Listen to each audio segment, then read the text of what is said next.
मिथुन राशि वालों, आप सभी का बहुत बहुत स्वागत है मिथुन राशि भिंड YouTube चैनल में। बंधुओं, इस नए वर्ष में यह एक देवता आपके साथ हर वक्त रहने वाले हैं। पूरे 2400 घंटे और पूरे 365 दिन यह एक देवता आपके साथ रहेंगे एक साया की तरह, परंतु आपको इन्हें पहचानना होगा। याद रखना कि यह आपके कुल देवी या देवता नहीं, आपके पितृ देवता नहीं, आपके आराध्य देवता भी नहीं। यह एक ऐसे देवता हैं जो आपके साथ ना केवल इस वर्ष बल्कि पिछले कई जन्मों से हैं। जी हाँ बंधुओं, आपको इनके विषय में कुछ भी पता नहीं है, क्योंकि आप इस चकाचौंध भरी दुनिया में और जीवन की भागदौड़ में इतने व्यस्त हो चुके हैं कि आपके अंतरात्मा से आने वाली आवाज को भी आप नहीं पहचान पा रहे हैं। जी हाँ बंधुओं, आपके अंतर मन में इस देवता की एक छवि है। कभी कभी आपको इस देवता की छवि सपने के माध्यम से, तो कभी यूं ही अचानक किसी न किसी संकेत के माध्यम से दिखाई देती है, परंतु आप उसे अनदेखा कर देते हैं क्योंकि आपका इस विषय पर अब तक ध्यान ही नहीं गया है। लेकिन आज आपको इस देवता को पहचानना ही होगा। हम आपको इस देवता के बारे में सारी जानकारी विस्तार से बताएंगे। इस देवता के आपके साथ 24 घंटे हर वक्त रहने के साक्षात प्रमाण भी देंगे। इसी के साथ साथ यह भी बताएंगे कि यह देवता आपके साथ हर वक्त क्यों रहते हैं, क्या चाहते हैं, क्या कारण है, आखिर आपको ही इन्होंने क्यों चुना है। सब कुछ आपको विस्तार से बताएंगे। इसी के साथ साथ बंधुओं, हम आपको बता दें कि आने वाले 5 से 7 दिनों में आपके जीवन में 3 बहुत बड़ी खुशखबरियां भी आने वाली हैं। इन खुशखबरियों को जानना आपके लिए बेहद आवश्यक है, क्योंकि ये खुशखबरियां आपके जीवन में इसी देवता की कृपा और आशीर्वाद से आ रही हैं। अब कहीं आपने अनजाने में कोई भूल कर दी, कोई ऐसी गलती जो इस देवता को नाराज कर सकती है, या फिर आपके आसपास नकारात्मक ऊर्जा को इकट्ठा कर सकती है, जिसकी वजह से आपका बहुत भारी नुकसान हो जाएगा। ना केवल यह देवता आपसे नाराज हो जाएंगे, बल्कि आपकी खुद की जिंदगी भी बर्बाद हो जाएगी। जी हाँ बंधुओं, लेकिन एक बात और यहाँ पर हम आपको बता दें कि जब आप इस देवता को पहचान जाएंगे और कुछ जरूरी उपाय और क्रिया कर लेंगे, तो यह देवता आपकी ऐसी मदद करेगा जैसे कि किसी दिव्य शक्ति ने आपको अपनी गोद में उठा लिया हो। जी हाँ बंधुओं, दुनिया का हर एक दुख, दर्द, तकलीफ एक झटके में समाप्त हो जाएगा। आपके शत्रु आपके सामने घुटनों पर बैठ जाएंगे। जी हाँ बंधुओं, आपका कोई बाल भी बांका नहीं कर पाएगा, क्योंकि इंसान की सीमाएं होती हैं, परंतु देवी देवताओं की कोई सीमा नहीं होती है। इनके पास अनंत और अपार शक्तियां होती हैं। बस इन देवताओं को पहचानना और इनकी मांग और जरूरतों को पूरी करना इंसानों का काम होता है।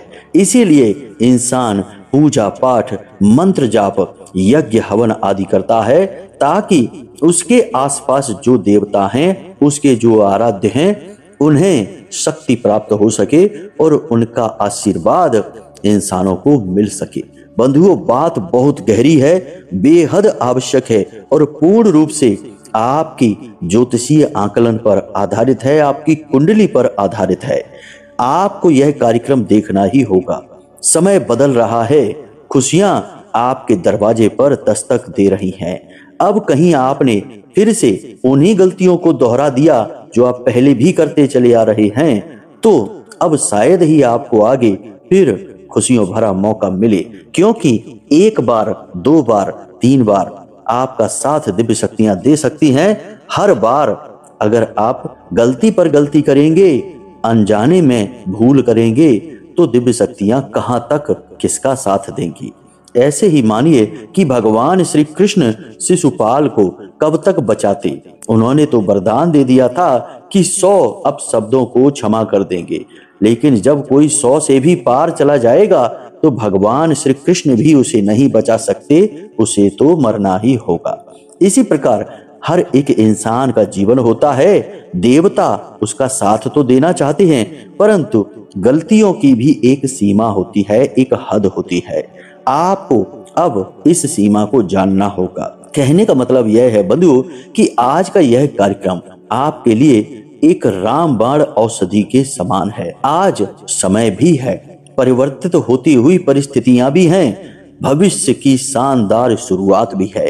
अब बस आपको इस कार्यक्रम को अंत तक देखना है, ताकि हम आपको एक एक कदम कैसे रखना है, फूंक फूंक कर कैसे आगे बढ़ना है, किन गलतियों से बचना है, सब कुछ इस प्रकार समझाएंगे जैसे कि कोई गुरु अपने शिष्य को सब कुछ समझाता है, हाथ पकड़कर उसका मार्गदर्शन करता है।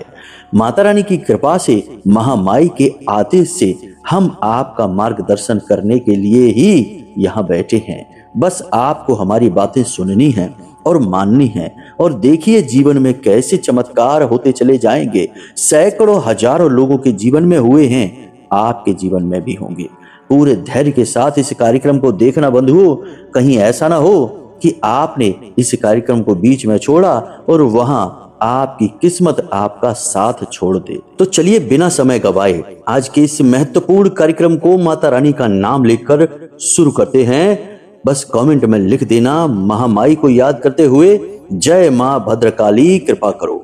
माता रानी इतनी दयालु हैं कि आपके अनुमोदन पर आपके ऊपर कृपा अवश्य करेंगी ही, हमें पूर्ण विश्वास है। बस भाव मजबूत होना चाहिए। इसी के साथ साथ बंधुओं, यदि आप इस चैनल कार्यक्रम पर पहली बार आए हैं तो आप इस चैनल को सब्सक्राइब अवश्य कर लीजिए, क्योंकि यहाँ जो भी कार्यक्रम प्रसारित होते हैं वे धाम से संबंधित होते हैं, महामाई के आदेश पर होते हैं और शुद्ध और श्रेष्ठ शास्त्र सम्मत ज्ञान लेकर आते हैं। यदि आप चैनल को सब्सक्राइब करेंगे तो आप ना केवल महामाई के परिवार के सदस्य बनेंगे, धाम से जुड़ेंगे, बल्कि महामाई की कृपा के सीधे पात्र भी बन जाएंगे। जी हाँ बंधुओं, यह छोटी बात नहीं है, यह बहुत बड़ी बात है। महामाई की कृपा हर एक के नसीब में नहीं होती है, इसके लिए भी पात्रता होनी चाहिए, काबिलियत होनी चाहिए, क्योंकि महामाई खुद चुनती हैं कि वे किस पर कृपा करेंगी और किस पर नहीं। इसीलिए तो कहा जाता है कि चलो बुलावा आया है, माता ने बुलाया है। माँ बुलाएंगी तभी तो आओगे। तो आप जब इस चैनल पर आए हैं, कार्यक्रम पर आए हैं, तो निश्चित तौर पर महामाई ने ही आपको बुलाया है, इसीलिए आप आए हैं। तो जल्दी से चैनल को सब्सक्राइब करिए और कमेंट बॉक्स में लिख डालिए कि हे महामाई, हम भी आपके परिवार का हिस्सा हैं। जी हाँ बंधुओं, तो चलिए अब अपने विषय को प्रारंभ करते हैं। बंधुओं, अगले 3 से 5 दिनों में आपके जीवन में 3 बहुत ही बड़ी खुशखबरियां आने वाली हैं। इन खुशखबरियों के लिए आप लंबे समय से इंतजार कर रहे थे। ये खुशखबरियां आपको अब मिलने जा रही हैं। एक बात याद रखना कि यह 2025 का जो समय है, यह आपके लिए थोड़ा बहुत नकारात्मक हो सकता है, परंतु इस वर्ष में आप कुछ ऐसा बड़ा और विशेष हासिल करेंगे जो अब तक आप नहीं कर पाए हैं। परंतु एक चीज आपको याद रखनी है कि कर्म की शक्ति को आपको पहचानना होगा, मेहनत करने से पीछे नहीं हटना होगा, लगातार प्रयास करने होंगे। हो सकता है कि आपको थोड़ी बहुत असफलताएं भी मिलें, निराशा भी हो, हानि भी हो, परंतु आपको अपने कर्म पर पूर्ण विश्वास रखना है और लगातार मेहनत करते रहना है, क्योंकि कर्म ही तो है जो इंसान के हाथ में दे रखा है भगवान ने। इसीलिए तो गीता जी में भगवान श्री कृष्ण कहते हैं कि हे अर्जुन, कर्म किए जा, फल की इच्छा ना कर, कर्मण्येवाधिकारस्ते मा फलेषु कदाचन। क्योंकि फल देने का जो भाग है, जो कार्य है, वह विधाता ने अपने हाथ में ले रखा है, आपके कर्म को नाप तौल रहा है। जिस दिन आप कर्म की परीक्षा में पास हो जाते हैं, भगवान आपके लिए अपने खजाने खोल देते हैं। सैकड़ों हजारों ऐसे प्रमाण हैं, हमने देखे हैं कि जिन्होंने लगातार कई वर्षों तक कठोर पीड़ाएं सहन की हैं, दुनिया भर का कर्जा और घाटा सहन किया, लेकिन अचानक उनका भाग्य किसी दिन ऐसा खुला कि फिर लाखों करोड़ों की आमदनी होने लगी। कर्जा वर्जा तो सब गायब हो गया, जिंदगी के बारे न्यारे हो गए। और लोगों की आंखें फटी की फटी रह गई कि इतना पैसा, इतनी कामयाबी अचानक कैसे प्राप्त हो गई। लेकिन यह प्राप्त तभी होता है जब आपको भगवान पर पूर्ण विश्वास होता है, आप धार्मिक होते हैं, सच्चे होते हैं और सचमुच में मेहनती होते हैं। एक तो मेहनती होते हैं जो ड्रामेबाजी वाली मेहनत होती है कि दूसरों को दिखाने के लिए मेहनत कर ली, काम कर लिया और बस यही गाना गाते रहते हैं कि बहुत काम है, बहुत काम है, बिल्कुल टाइम नहीं है। और एक वह होता है जो सचमुच में मेहनत करता है, दुनियादारी भूल जाता है, हर एक जगह से अपना ध्यान हटाकर अपने काम पर पूरा ध्यान लगा देता है। तो आपको यही मेहनती बनना है इस वर्ष। फिर देखिए कि आप कैसे एक नया इतिहास लिखते हैं। अब ध्यान से सुनिए कि वे 3 कौन सी बड़ी खुशखबरियां हैं जो आपको इस महीने में प्राप्त होने वाली हैं, यानी कि आने वाले 3 से 5 दिनों में। बंधुओं, ध्यान से सुनिए। सबसे पहली खुशखबरी यह है कि आपको अचानक से धन लाभ होने वाला है। आपने बहुत सुना होगा कि धन लाभ होगा, धन लाभ होगा, लेकिन शायद अब तक आपको नहीं हुआ। लेकिन अब हम आपसे कहते हैं, ग्रहों की स्थितियां इतनी मजबूत हैं, देवी शक्तियां इतनी मजबूती से आपका साथ दे रही हैं कि आने वाले 3 से 5 दिनों में आपको विशेष धन लाभ होगा। आपका रुका हुआ पैसा आपको प्राप्त होगा। किसी व्यक्ति ने यदि आपसे पैसा उधार ले लिया, दे नहीं रहा था, तो वह अब दे देगा। इसी के साथ साथ बंधुओं, कहीं आपने पैसा इन्वेस्ट किया था या किसी प्रकार का बिजनेस किया था, वहां से भी आपको लाभ प्राप्त होगा। कहने का मतलब यह है कि आपको विशेष धन लाभ अगले 3 से 5 दिनों में होगा। आपने यदि लोन वगैरह के लिए भी अप्लाई कर रखा है या कहीं से आप व्यापार वगैरह बढ़ाने के लिए कर्जा लेना चाहते हैं, तो वह कर्जा भी आपको मिल जाएगा। यदि आपने कहीं किसी जगह से विशेष धन लाभ की उम्मीद लगा रखी है, तो वह उम्मीद भी आपकी पूरी हो जाएगी। कहने का मतलब यह है कि महालक्ष्मी, माँ लक्ष्मी, धन लक्ष्मी आपके घर अगले 3 से 5 दिनों में आने वाली है। यहाँ पर आपको 2 बातों का विशेष ख्याल रखना है कि जब आपको धन लाभ हो तो इसके विषय में किसी से चर्चा नहीं करनी है। चुपचाप उस पैसे को अपनी जेब में रख लेना है और उसका सदुपयोग करना है। फिजूल खर्ची में नहीं उड़ा देना है। जिन चीजों की जरूरत नहीं है उन पर उसे खर्च नहीं करना है। याद रखना कि इस दुनिया में आपका सबसे बड़ा और सच्चा साथी आपका धन ही है। आपके बुरे से बुरे वक्त में आपके काम आने वाला है। बाकी आप अपनों से ज्यादा उम्मीद ना लगाएं, क्योंकि आपकी राशि के जातकों के सबसे बड़े दुश्मन अपनों में ही छुपे होते हैं। इसलिए आप अपने धन पर ही भरोसा करें। धन बल ही श्रेष्ठ बल है आपके लिए, तो इसे छुपा कर रख लें। दूसरा कि जब आपको अधिक धन लाभ हो जाए, क्योंकि हो सकता है कि धन लाभ इतना हो इसकी कोई सीमा नहीं, महालक्ष्मी की कितनी कृपा हो जाए क्या पता। तो जब आपको अचानक अधिक धन लाभ हो जाए तो कुछ ज्यादा ही खुश होने की आवश्यकता नहीं है। खुद ही इस बात का बखान करने की जरूरत नहीं है कि देखो आज हमें कितना पैसा आ गया, कितना लाभ हो गया, कितना हमारे पास पैसा है, कितना पैसा, कितना पैसा। जब हम यह कहते हैं तो हम अपने राहु को एक्टिव कर देते हैं और राहु हमारे जीवन में धन लक्ष्मी का बंधन कर देते हैं। यही होता है जब जब आपने यह कहा है कि अब तो बहुत अच्छा हो गया, खूब अच्छा धंधा चल रहा है, खूब अच्छा पैसा आ रहा है, उसी वक्त आपके व्यापार में, आपके काम में ब्रेक लग जाते हैं, काम रुक जाता है, धीमा हो जाता है। आपने कई बार यह बात महसूस की है, यही सत्य है। इसीलिए हम आपसे कहते हैं कि इन बातों का ध्यान रखना, तभी आप लाभ ले पाएंगे, वरना फिर वही कहानी होगी कि जैसे आया वैसे ही चला गया। याद रखना कि लक्ष्मी जी को चंचला भी कहा जाता है। इन्हें संभालने के लिए नियमों को जानना बहुत आवश्यक है। अब दूसरा लाभ यानी दूसरी बड़ी खुशखबरी क्या है, इसे आप ध्यान से सुनिए। दूसरी बड़ी खुशखबरी यह है कि आपका कोई अटका हुआ, रुका हुआ काम बहुत ही तेज गति से पूर्ण होने वाला है। या तो वह पूर्ण हो जाएगा या फिर उसमें तेज गति आ जाएगी और निकट भविष्य में वह पूर्ण होगा। मान लीजिए कि आपका कोई सरकारी विवाद है तो वह भी पूर्ण हो जाएगा, उसमें फैसला आ जाएगा। यदि किसी प्रकार की प्रॉपर्टी का या फिर बंटवारे का या फिर किसी प्रकार की हिस्सेदारी का कोई विवाद चल रहा है तो वह भी समाप्त हो जाएगा और विजय आपकी ही होगी।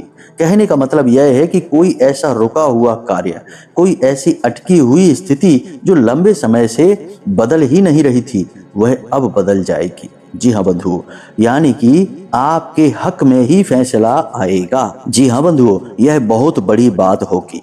हमारे पास बहुत सारे लोग, माता रानी के भक्त, फोन करते रहते हैं कि गुरुजी, हमारा यह कार्य बड़े लंबे समय से रुका है, लोन लेना चाहते हैं लेकिन काम आगे ही नहीं बढ़ रहा है, कोई विवाद है, कोई ऐसी स्थिति है जो ज्यों की त्यों बनी हुई है, ना हाँ में और ना ना में, कोई फैसला ही नहीं आ रहा है और इसके चक्कर में हम लंबे समय से अटके पड़े हैं।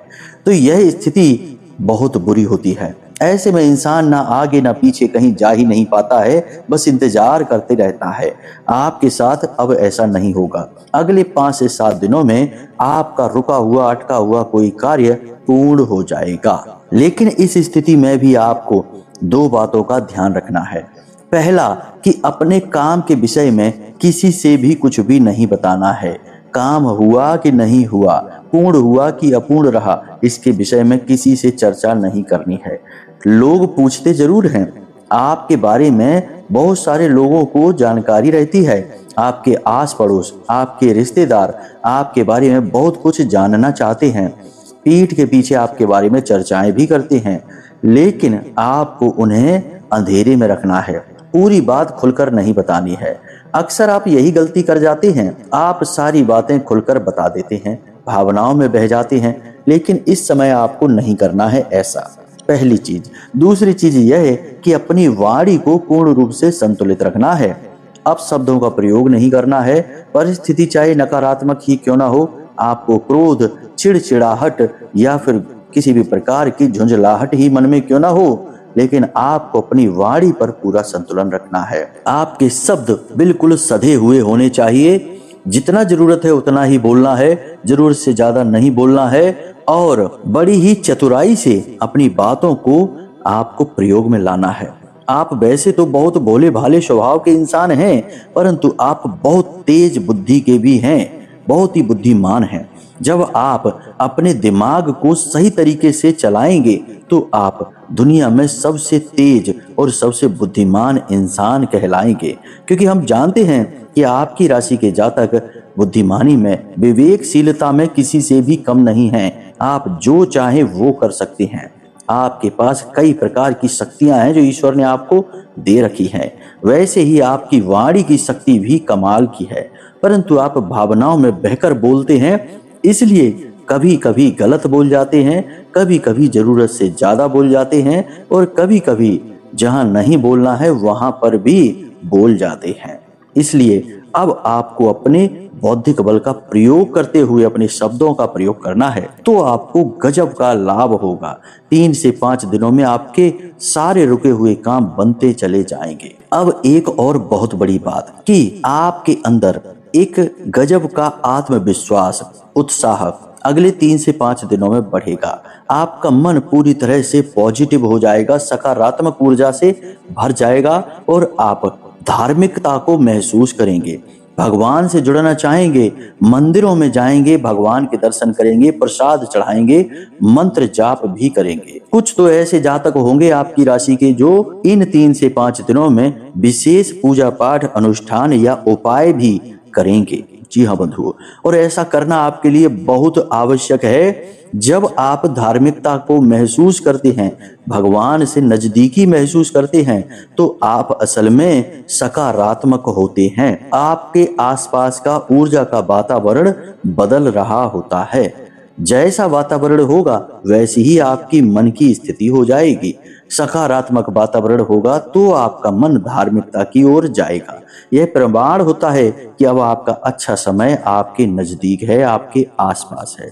ये 3 बड़ी खुशखबरियां हैं, इनके बारे में ध्यान रखना। जब ये आपके जीवन में घटे तो हमें कमेंट करके अवश्य बताना। अब हम आपको बताते हैं उस एक देवता के बारे में, तो ध्यान से सुनिए बंधुओं। जब भी किसी के जीवन में अचानक से कुछ अच्छा होता है, या अचानक कोई दुर्घटना या हादसा हो जाता है, और उस हादसे में कोई इंसान बाल बाल ही बच जाता है, तो लोग क्या कहते हैं कि पता नहीं किस देवता ने सहायता की, आप बाल बाल बच गए। ऐसा क्यों कहते हैं? पता नहीं किस देवता क्यों कहते हैं। यह क्यों नहीं कहते कि शंकर जी, हनुमान जी, प्रभु श्री राम या भगवान भोलेनाथ या फिर कोई अन्य रूप, देवी माँ, माँ काली, माँ बगलामुखी, इन्होंने क्यों नहीं नाम क्यों नहीं लेते? यह क्यों कहते हैं कि पता नहीं किस देवता ने सहायता की है। इसी प्रकार जब इंसान अचानक से कोई कामयाबी हासिल करता है तब भी उसके यही शब्द होते हैं कि देवताओं ने सहायता की है, इसलिए आगे बढ़े हैं। नाम किसी का नहीं लेता है। नाम का विधान यहाँ क्यों नहीं है? प्राचीन काल से कहे जाने वाले शब्द हैं, ये आज के नहीं हैं। हमारे बड़े बुजुर्गों से, गांव देहातों से यह निकले हुए शब्द हैं। यही आज भी है ज्यों के त्यों। लेकिन विचार किया है कि ऐसा क्यों कहते, किसी देवता का नाम क्यों नहीं लेते हैं? इसका कारण हम आपको बताते हैं। ध्यान से सुनिए। हम आज इस जन्म में जो भी कुछ कर रहे हैं यह हमारा पहला जन्म नहीं है। इससे पहले हमने सैकड़ों हजारों जन्म और जिए हैं और हर एक जन्म में हमने इसी प्रकार अपना जीवन व्यतीत किया है। यह पूर्ण आध्यात्मिक बात है बंधुओं, गौर से सुनना। इन जन्मों में से कई जन्म हमारे ऐसे भी रहे हैं जिसमें हमने विशेष पूजा पाठ साधनाएं की हैं। जी हाँ बंधुओं, कभी कभी तो किसी किसी ने बहुत गहरे तप भी किए हैं। तभी तो ऐसा होता है कि कोई व्यक्ति जरा सी उम्र में 19-20 साल की उम्र में ही महान ज्ञानी हो जाता है, सिद्धियों का पात्र बन जाता है और बड़े बड़े देवी देवता उसे तमाम तरीके की सिद्धियां दे देते हैं। तो सोचने की बात यह है कि इतनी छोटी सी उम्र में भला कोई देवता कैसे सिद्ध हो सकता है? देवताओं को सिद्ध करने के लिए तो जीवन भर का तप भी कम पड़ जाता है। तो ऐसा इसीलिए है कि उसने पिछले कई जन्मों में उस देवता की पूजा की है और इस जन्म में आकर जरा सी पूजा से ही उसकी सिद्धि फलित हो गई। तो कहने का मतलब यह है कि हर एक इंसान कभी न कभी किसी न किसी जन्म में किसी विशेष देवी देवता का साधक रहा है। बात को गहराई से समझना। अब आपको कैसे पता चलेगा कि आपने किस देवता की साधना की है? तो ध्यान से सुनिए कि आपके जो अंतरात्मा है वह स्वयं आपको संकेत देती है। अक्सर लोग हमसे यह कहते हैं कि गुरुजी, हम सोते हैं तो हमें सपने में शंकर जी दिखाई देते हैं, शिवलिंग दिखाई देता है। कोई कहता है कि हमें हनुमान जी के बार बार दर्शन होते हैं। कोई तो यहाँ तक कहता है कि कोई एक मंदिर है विशेष प्रकार का, हमें अपने सपने में बार बार वही मंदिर दिखाई देता है। तो हो सकता है कि अपने पिछले किसी जन्म में उसने उसी मंदिर में हनुमान जी की साधना की हो, देवी की साधना की हो। मतलब कि यदि आपको लगातार एक ही देवी देवता के सपने बार बार आते हैं कुछ कुछ अंतराल में, तो समझ जाइए कि यह वही दैवी शक्ति है जिसकी आपने पिछले कई जन्मों में साधनाएं की हैं। यह किसी एक जन्म में विशेष साधना की है। इसी के साथ साथ कुछ और भी संकेत होते हैं, जैसे कि वैसे तो देवी देवता बहुत हैं। हमारे हिंदू धर्म में देवी देवताओं को 33 कोटि देवता कहा जाता है, यानी 33 प्रकार के देवता हैं। यहाँ करोड़ नहीं है बंधु, 33 प्रकार के देवता हैं। तो अब इतने देवी देवता हैं हमारे पास, फिर भी कोई एक देवता ऐसा होता है जिससे आपका विशेष आकर्षण होता है। कुछ लोग ऐसे होते हैं जो भोले बाबा के पास जाते हैं, उनकी ही साधना में उनका मन लगता है, उनके मंदिर में जाकर वे प्रफुल्लित हो जाते हैं, खुश हो जाते हैं। कुछ ऐसे होते हैं जो हनुमान जी के बड़े कठोर भक्त हो जाते हैं। कुछ ऐसे होते हैं जो देवी से जुड़ जाते हैं, जैसे हम महामाई से जुड़े हैं, माँ बगलामुखी से जुड़े हैं, माँ भद्रकाली से जुड़े हैं। तो इतने देवता होने के बाद भी किसी एक विशेष देवता से सीधे यदि आप जुड़ पा रहे हैं तो निश्चित तौर पर पिछले जन्म से आपका नाता है इस देवता से। आपने इन देवी देवताओं की साधना पिछले जन्मों में की है। और एक बात याद रखना कि जिस देवी देवता की साधना आप एक बार शुरू कर देते हैं किसी भी जन्म में, तो अगले जन्म में वह साधना बदलती नहीं है। आप जब भी जिस भी उम्र पे जाके अपनी साधना शुरू करेंगे उसी दिव्य शक्ति की साधना होगी, बदलेगी नहीं, क्योंकि वह दिव्य शक्ति खुद आपको आमंत्रण देती है कि अब साधना शुरू करो। इसीलिए तो बहुत सारे लोग ऐसे होते हैं जो शुरुआती जीवन में खूब ऐशो आराम करते हैं, जुआ शराब भी करते हैं, कई गलत कार्य भी कर लेते हैं, लेकिन अचानक उनका हृदय परिवर्तन हो जाता है और वे बड़े भक्त बन जाते हैं। बहुत बड़ा उदाहरण तो आप वाल्मीकि का देख लीजिए, डाकू रत्नाकर कैसे महान भक्त बन गए अचानक से। तो यह वो देवता का आकर्षण है। आवाहन है कि देवता ने जैसे चाहा वैसे ही तुरंत इंसान का हृदय परिवर्तित हो गया। तो अब हम आपको बताते हैं कि आप कैसे पहचानें कि आपने किस देवता की साधना की है अपने पिछले जन्मों में, और वह देवता हर वक्त आपके साथ रहता है और इस पूरे वर्ष भी आपके साथ रहने वाला है। आपका प्रयोग बहुत ही सरल और बहुत छोटा सा है, कुछ विशेष नहीं करना है, छोटी सी एक क्रिया है। जी हाँ बंधुओं, 7 दिनों तक यह क्रिया चलेगी। 7 दिन में देवता आपको स्वयं दर्शन देंगे और आपको अपने बारे में बताएंगे। आपको पूर्ण रूप से पता चल जाएगा, आपके प्रश्न का जवाब मिल जाएगा। तो वैसे तो इस क्रिया या इस बात को जानने का कई प्रयोग हैं, कई तरीके से की जाती है, लेकिन हम आपको सबसे सरलतम विधि बताते हैं। आपको यह क्रिया शनिवार के दिन से या शुक्रवार के दिन से प्रारंभ करनी है। अब आपको करना यह है कि रात्रि के समय स्नान आदि करने के बाद अपने पूजा घर में जाना है, गाय के घी का एक दीपक जलाना है और आसन लगाकर बैठ जाना है उस दीपक के सामने। दीपक में ही आपको गौर से देखना है, दीपक की बाती, दीपक की लौ को बहुत गौर से देखना है और अपने मन में यह प्रश्न पूछना है कि हे देवता, हे दिव्य शक्ति, हम आपको भूल चुके हैं, लेकिन अब हम आपका आवाहन कर रहे हैं। आप हमें किसी न किसी प्रकार से संकेत दीजिए और हम आपको पहचान जाएं। जब हम आपको पहचानेंगे तो हम आपकी विशेष पूजा पाठ साधनाएं प्रारंभ करेंगे। अब हमारा मन आपसे लग रहा है। इस प्रकार से निवेदन करते रहिए मन ही मन और उस बाती को गौर से देखते रहिए। लगभग 10 मिनट तक आपको यह कार्य करना है। किसी से कोई बात नहीं करनी है। इस कार्य को करने से आधा घंटा पहले। इस क्रिया के बाद आप वहां से उठें, अपने आसन को समेट कर रख दें और सीधे आकर अपने बिस्तर पर लेट जाएं और आंखें बंद करके उसी दीपक की बाती को याद करें, उसी लौ को देखने की कोशिश करें। सीधे होकर लेटें, करवट लेकर नहीं। अपनी छाती पर दोनों हाथ रखें और वही बात मन में दोहराते रहें कि हे देवता, हे दिव्य शक्ति, हम आपके बारे में भूल चुके हैं। आप हमें अपने होने का एहसास कराइए। हम आपकी पूजा पाठ साधना प्रारंभ करना चाहते हैं। इस प्रकार आप निवेदन करते हुए सो जाइए। यह कार्य आपको 7 दिन तक करना है। पहले दिन शायद कुछ ना हो, दूसरे दिन भी ना हो, लेकिन निश्चित तौर पर तीसरे दिन आपको संकेत मिलने शुरू हो जाएंगे। रात्रि में आपको सपने के माध्यम से संकेत मिलेंगे। देवता के सांकेतिक संकेत हो सकते हैं। दिन में आपको कई प्रकार की घटनाएं होती दिखाई देंगी, जैसे कि आप अनायास ही किसी विशेष देवता के मंदिर के सामने से गुजरेंगे, किसी विशेष मंदिर की घंटियां आपको सुनाई देंगी, किसी विशेष देवता के भजन, उसका नाम स्मरण आपको अचानक सुनाई देने लगेगा। कहने का मतलब यह है कि वह दिव्य शक्ति आपसे जुड़ने की, आपको संकेत देने की कोशिश करने लगेगी और आपको बस सतर्क रहना है और समझना है इन संकेतों को। और संकेतों से ही आप देवताओं को पहचान सकते हैं, क्योंकि दिव्य शक्तियों की भाषा सांकेतिक होती है, हमारी आपकी जैसी नहीं, शाब्दिक नहीं। तो बस बंधु, जैसे ही आप पहचाने वैसे ही उस देवता के नाम से एक अनुष्ठान कर डालिए। घर में पूजा पाठ हवन का आयोजन कराइए। छोटी सी पूजा और छोटा सा हवन एक माला का कर डालिए। उसके बाद देखिए कि कैसे वह देवता आपका हाथ पकड़ लेगा, ऐसे आपको गोदी में उठाएगा जैसे कि कोई माँ अपने बालक को उठाती है, और फिर आप दिन दूनी रात चौगुनी तरक्की करेंगे। तो उम्मीद है कि जो बातें हमने आपको बताई हैं वे आपको अच्छी तरह से समझ में आ गई हैं। इन बातों का प्रयोग करके आप निश्चित तौर पर जीवन में लाभ ले पाएंगे। बाकी यदि कोई प्रश्न आपके मन में उठे तो आपको हमने नंबर दे दिया है वीडियो में। इस नंबर पर आप फोन करके अपने प्रश्नों के जवाब हासिल कर सकते हैं। कुंडली का विश्लेषण यदि आप कराना चाहते हैं तो इसके लिए भी आप छोटी सी दक्षिणा के साथ अपनी डिटेल बता दें। आपकी कुंडली का आकलन हम स्वयं करेंगे। तो चलिए बंधु, आज के इस कार्यक्रम को यहीं पर विराम देते हैं। हमेशा हंसते रहिए, मुस्कुराते रहिए, सकारात्मक रहिए। माता रानी आपका कल्याण करेंगी। माई में अपनी आस्था और विश्वास बनाए रखिए। प्रेम से बोलिए जय माई की, जय मां भद्रकाली। महामाई आपका कल्याण करें।